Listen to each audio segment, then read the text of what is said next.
There are mornings that begin with a sense of calm, so ordinary that no one pauses to question their safety. Light enters the home in a steady rhythm, routines continue without disruption, and everything feels stable.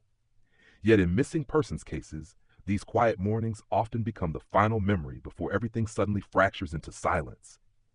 In a matter of minutes, a child can disappear from a seemingly safe environment without warning, without noise, and without any immediate sign that something irreversible has occurred. The absence only becomes real afterward, when presence can no longer be restored and everything is re-examined through loss. This is the case of Isabel Celis, a 6-year-old girl whose disappearance in Tucson, Arizona, United States remains an unresolved investigation.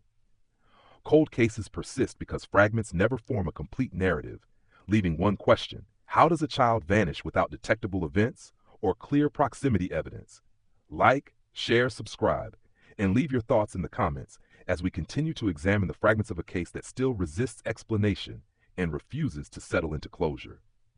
The neighborhood where this event unfolded was widely regarded as quiet, stable, and safe. It was the kind of environment where danger feels statistically possible, but emotionally distant, where daily life is structured by routine and familiarity rather than vigilance or suspicion. On that particular morning, sunlight moved across rooftops in a steady and unremarkable pattern, and the sounds of ordinary domestic life filled the air without interruption. Yet in many missing persons investigations, apparent household stability later proves misleading under deeper reconstruction. In the case of Isabel Celis in Tucson, Arizona, United States, police reported no confirmed forced entry during initial response, while the child was reported missing from her bedroom in early morning as her father was home and mother was working overnight. Isabel Celis was 6 years old in 2012, and investigators described her as a child whose daily life revolved entirely around family supervision and structured routines typical of early childhood development. Police briefings noted she followed a normal bedtime routine, and later reports confirmed she slept in her own bedroom inside the family residence before disappearing overnight. Those who knew Isabel described her as emotionally expressive and socially engaged, with no documented signs of isolation or behavioral concerns in early investigative statements. Community members and family accounts collected during the initial search phase consistently indicated she was well integrated into her household environment, reinforcing the complexity of her sudden and unexplained disappearance from itself. Children at that developmental stage interpret safety through repetition and familiarity, not risk assessment. Investigative profiles from missing child cases consistently show that children are highly dependent on controlled environments and caregiver presence, meaning their movement is typically constrained within predictable household patterns, documented in early search reports. Those who knew Isabel described her as socially engaged and emotionally expressive, integrated within her family's daily structure, without signs of isolation. Community accounts collected during the initial investigation indicated no known behavioral concerns, reinforcing the complexity of her sudden disappearance, which remains unexplained despite extensive search efforts and long-term case review. In investigative terms, cases involving young children shift the focus away from behavioral analysis of the victim and toward reconstruction of the surrounding environment.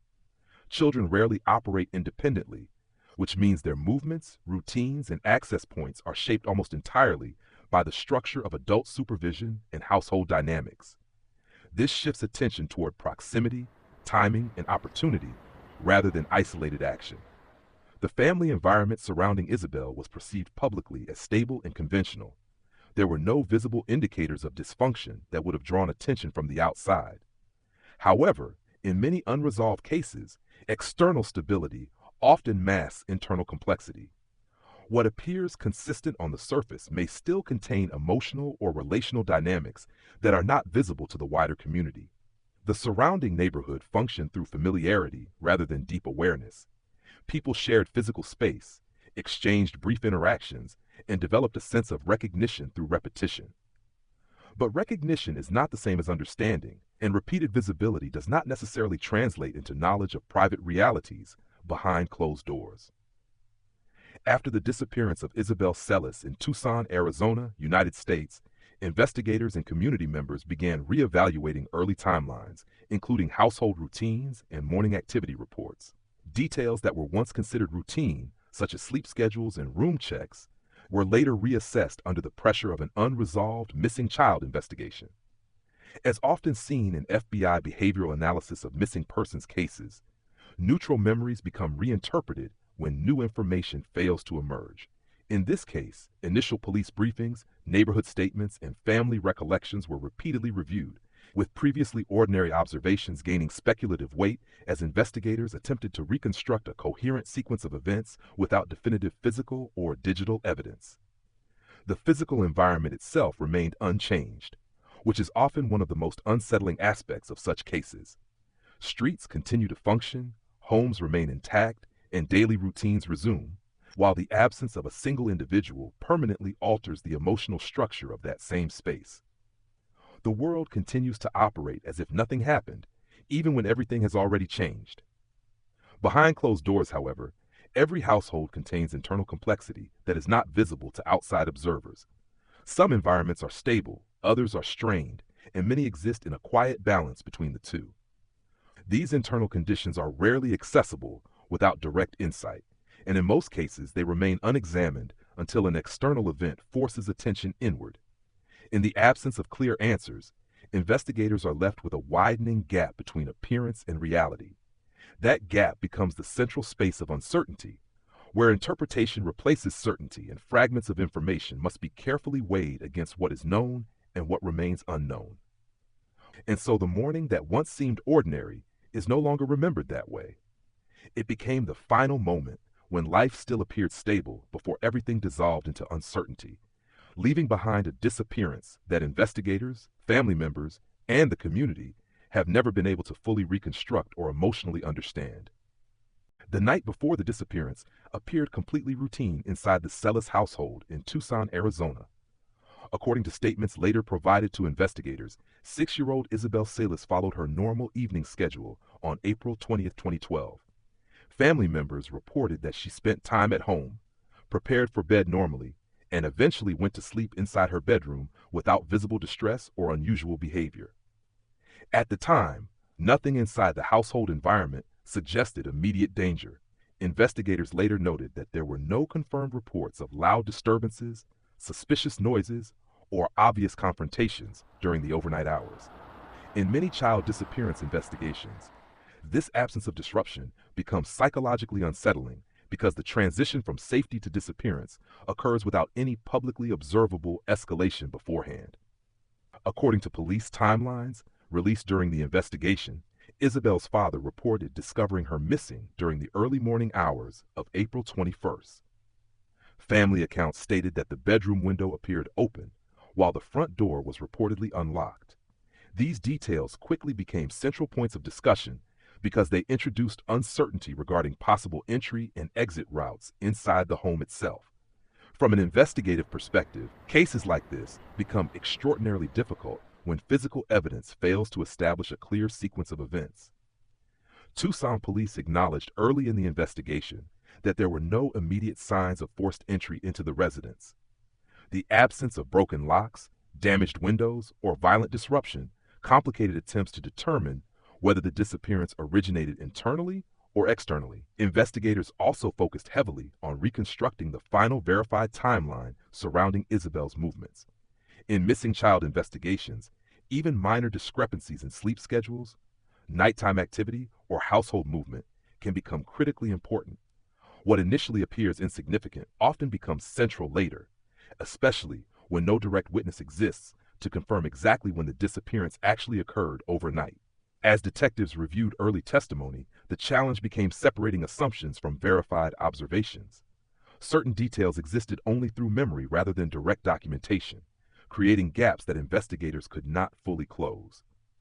In many unresolved cases, uncertainty grows not because evidence disappears completely, but because the exact transition point between presence and absence remains undefined. By sunrise, the emotional structure of the household had already changed permanently. Isabel's bed was empty, and the room where she had reportedly slept only hours earlier became an active investigative scene. Detectives examined the bedroom carefully, paying close attention to the open window and surrounding areas that could potentially indicate movement during the night. Despite these examinations, No clear signs of struggle were publicly identified. Investigators did not report substantial forensic evidence indicating violent confrontation inside the room. In behavioral analysis, the absence of struggle can point toward multiple possibilities, including voluntary movement, controlled removal, or environmental conditions that prevented immediate resistance from becoming detectable afterward. Silence became one of the most psychologically disturbing elements surrounding the case. No neighbors reported hearing screams, forced entry, or unusual disturbances during the estimated time frame of disappearance. In suburban investigations, sensory silence often creates additional uncertainty because communities expect serious events to produce audible or visible disruption, yet many disappearances occur without either. The realization that Isabel was missing transformed routine concern into immediate panic within the household. According to official reporting timelines, emergency calls were placed quickly after family members recognized she could not be located inside the home. Once authorities arrived, the situation shifted rapidly from private emergency into a full-scale missing child investigation involving multiple agencies and community volunteers. Law enforcement officers immediately began neighborhood searches surrounding the Celis residence in Tucson. Streets, alleyways, nearby desert areas, and surrounding properties were examined during the initial response period. Search teams focused heavily on the critical early hours because investigators understand that missing child cases are often most solvable immediately after disappearance, before environmental contamination increases significantly. As media attention intensified, investigators also faced mounting pressure to establish a coherent timeline. Early witness statements and family recollections were repeatedly reviewed, not necessarily because they indicated deception, but because memory under stress is often fragmented. Psychological research consistently shows that traumatic situations can distort perception of time, sequence, and behavioral detail during recollection. Over time, subtle differences between early statements became heavily scrutinized online and within public discussion. In unresolved investigations, ordinary inconsistencies can take on exaggerated importance because observers attempt to impose narrative structure onto incomplete evidence. Detectives, however, must distinguish between natural memory variation and contradictions that genuinely suggest concealed information or intentional misdirection from involved individuals. One of the most difficult aspects of the investigation involved the lack of decisive forensic indicators inside the immediate environment. Publicly released information indicated that investigators did not discover strong physical evidence clearly proving external intrusion. Without definitive biological traces, identifiable fingerprints, or clear signs of forced access, the investigative framework remained structurally uncertain from the beginning onward. Authorities also explored possible surveillance evidence from the surrounding area. However, available recordings reportedly failed to provide continuous visual confirmation during the critical overnight period. This absence of clear surveillance imagery created another significant gap, because investigators could neither confirm nor definitively eliminate movement around the residence during the time frame investigators considered most important. In forensic investigations, missing visual information does not automatically imply conspiracy or tampering. Yet when gaps align precisely with an unexplained disappearance, those absences naturally gain investigative significance. Detectives were left attempting to reconstruct a timeline through fragmented physical evidence, partial recollections, and behavioral interpretation, rather than through continuous documented observation from reliable surveillance systems available nearby. At the center of this uncertainty remained Isabel Celis, a 6-year-old child whose final confirmed moments had already shifted from lived experience into investigative reconstruction. Detectives, forensic analysts, and search teams spent years attempting to rebuild a timeline that could explain how a child disappeared from her Tucson home without immediate detection or definitive physical evidence. Years later, despite renewed forensic reviews, extensive interviews, media coverage, and continued public attention, the case still exists within unresolved space between verified fact and unanswered possibility. Investigators were left with fragmented evidence, uncertain behavioral interpretation, and missing transitional moments that prevented authorities from fully reconstructing the psychological and physical sequence surrounding the disappearance itself. The initial response from Tucson police began quickly during the early hours after Isabel Celis was reported missing on April 21, 2012. Officers secured the family residence and immediately treated the home as an active investigation scene. Detectives searched bedrooms, examined entry points, photographed the environment, and looked carefully for physical traces that could explain how a 6-year-old child disappeared overnight from inside her own house. Investigators focused heavily on Isabel's bedroom because it represented the final confirmed location connected to her disappearance. Police reports later referenced an open window and an unlocked front door, details that immediately complicated the investigation. Detectives examined surrounding surfaces for fingerprints, biological traces, footwear impressions, and signs of forced access, but the physical environment failed to provide a straightforward explanation during those critical early investigative hours. In forensic investigations involving missing children, timing is often more important than people realize. Evidence does not remain static after discovery. Human movement, environmental exposure, and emotional panic can unintentionally alter fragile details before they are fully documented. Investigators later acknowledged that while the response was immediate and serious, some environmental traces from the earliest moments may already have been lost permanently by the time analysis intensified. As detectives continued processing the residence, the case rapidly expanded beyond the walls of the Celis home itself. News outlets across Arizona began reporting on the disappearance, and within days the case gained national attention. The image of a missing 6-year-old girl from Tucson resonated emotionally with viewers throughout the United States, transforming a local investigation into a widely followed public tragedy almost overnight. Media attention dramatically changed the psychological environment surrounding the investigation. Once national coverage intensified, every public statement, timeline detail, and behavioral observation became subject to interpretation by audiences who lacked direct access to evidence. In missing persons investigations, public fascination often creates parallel narratives that evolve independently from the actual investigative process itself. Social media discussions added another layer of complexity to the investigation surrounding Isabel Celis. Online communities analyzed interviews, revisited police statements, and constructed theories from fragmented information released through press conferences and television coverage. Some reactions reflected genuine concern, while others were driven more by emotional suspicion than verifiable evidence afterward. The emotional burden created by public scrutiny is often underestimated in unresolved investigations.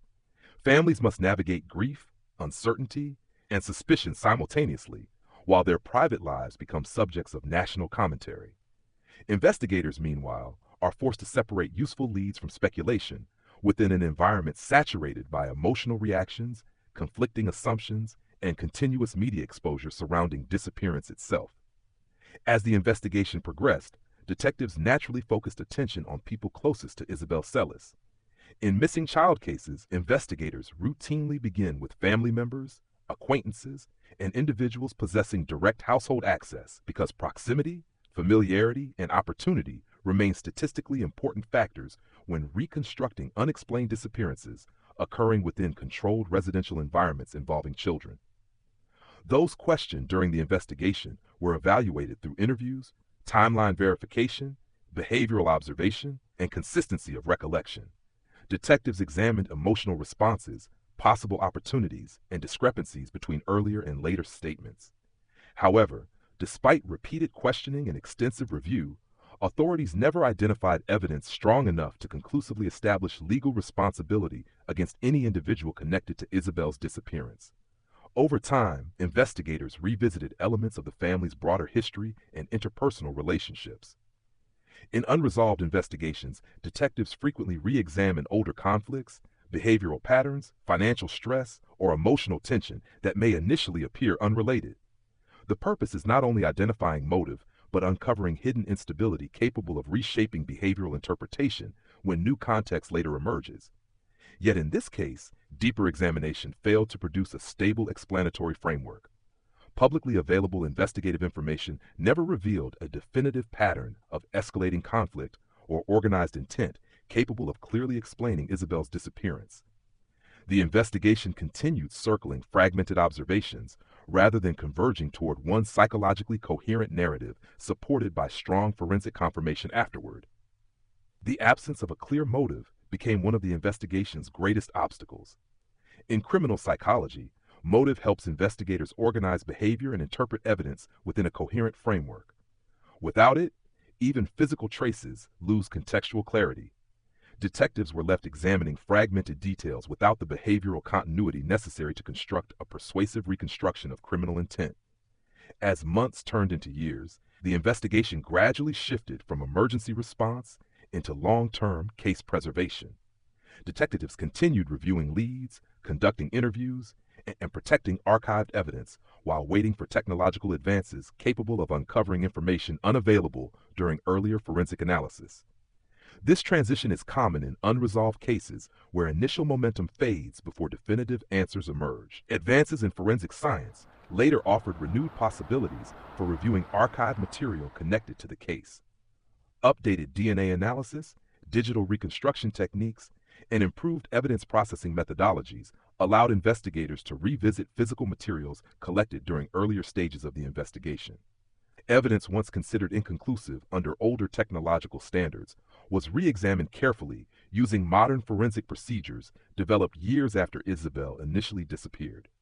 Despite renewed analysis and continued public attention, the case remained fundamentally unresolved.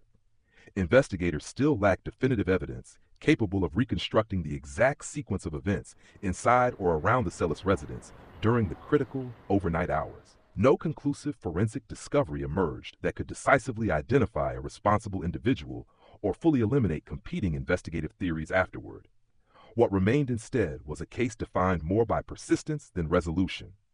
The disappearance of Isabel Celis continued to exist between verified facts and missing explanations, where investigative effort never completely stopped, but certainty never fully emerged. Years later, the case still reflects a painful reality. Some disappearances remain unresolved because the complete truth never surfaces. When investigators step back from the accumulated fragments of a long unsolved case, what remains is often not clarity, but competing interpretations. In the disappearance of Isabel Celis, two primary frameworks continue to dominate discussion, each shaped by probability, psychology, and the limitations of available evidence. The first theory centers on possible internal involvement, where someone within the family's immediate or extended social circle may have possessed both access and opportunity. In behavioral investigations, familiarity with household routines can become a major structural advantage. An individual who understands sleeping arrangements, entry points, and family schedules may move through the environment without immediately triggering alarm, suspicion, or visible signs of forced intrusion afterward. The second theory focuses on external intrusion, involving an unidentified offender who exploited a temporary vulnerability surrounding the home environment. This interpretation aligns with opportunistic predatory behavior, where the offender operates outside the victim's personal circle, but studies patterns indirectly through observation. In such cases, timing becomes critical, allowing rapid entry, controlled movement, and immediate disengagement before neighbors, family members, or surveillance systems detect unusual activity nearby. Between these two interpretations lies a psychological tension that defines many missing persons cases. Is the explanation rooted in familiarity or in randomness? Is the source of disruption internal to the system or external to it? These questions do not only shape investigative direction, but also influence how communities process uncertainty. From a behavioral analysis perspective, the absence of significant physical disruption inside the Celis residence suggested possible control rather than impulsive escalation. Investigators publicly noted limited signs of struggle, no obvious forced confrontation, and minimal environmental disturbance. In criminal profiling, scenes lacking chaotic evidence can indicate calculated timing, familiarity with surroundings, or deliberate effort to reduce detectable forensic exposure afterward. In many child disappearance investigations, offenders who operate with planning often possess awareness of household routines, sleeping schedules, entry points, or periods of reduced supervision. This awareness does not automatically indicate direct family involvement, but it frequently suggests observation conducted before the event itself. Predictable routines create exploitable windows where movement can occur with reduced risk of immediate detection. Behavioral profilers also examine how environmental conditions align with offender decision-making. A quiet residential neighborhood, limited nighttime witnesses, and absence of immediate alarm can create psychological confidence for an organized offender. In cases like Isabel Celis, Investigators must evaluate whether the disappearance reflects opportunistic behavior or a scenario involving prior environmental familiarity and calculated situational awareness. This is where criminal psychology becomes both valuable and limited simultaneously. Profilers can identify patterns consistent with organized behavioral traits, but patterns alone cannot establish identity or legal responsibility.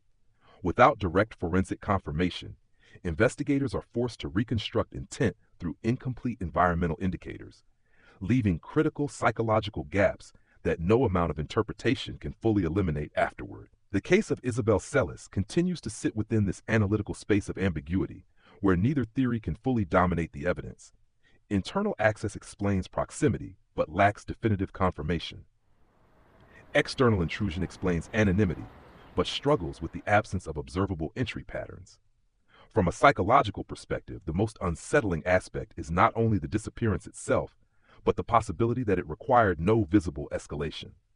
In certain cases, control is established without confrontation, and transition occurs without resistance that can be clearly recorded. This leads to a broader question about perception and reality.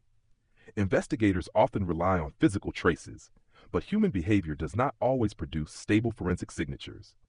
Especially in environments where routine is strong, deviations can be subtle enough to avoid immediate recognition. Philosophically, interpretations of such cases often diverge across cultural frameworks. From an Eastern perspective, events like this may be viewed through the lens of causality and consequence, where actions exist within an interconnected system of outcomes that may not reveal themselves immediately, but unfold over time. Within this view, the disappearance is not isolated, but part of a larger chain of conditions that extend beyond visible understanding. The absence of immediate resolution does not imply absence of structure. It suggests that the structure may operate on a timeline not aligned with human perception. From a Western philosophical lens, such cases are often examined through the framework of human nature and its capacity for both rationality and darkness. The focus shifts toward the idea that individuals are capable of actions that defy moral expectation when psychological or situational conditions align in specific ways. In this interpretation, the disappearance becomes less about fate and more about the psychological boundaries of human behavior under conditions of opportunity, concealment, and perceived control.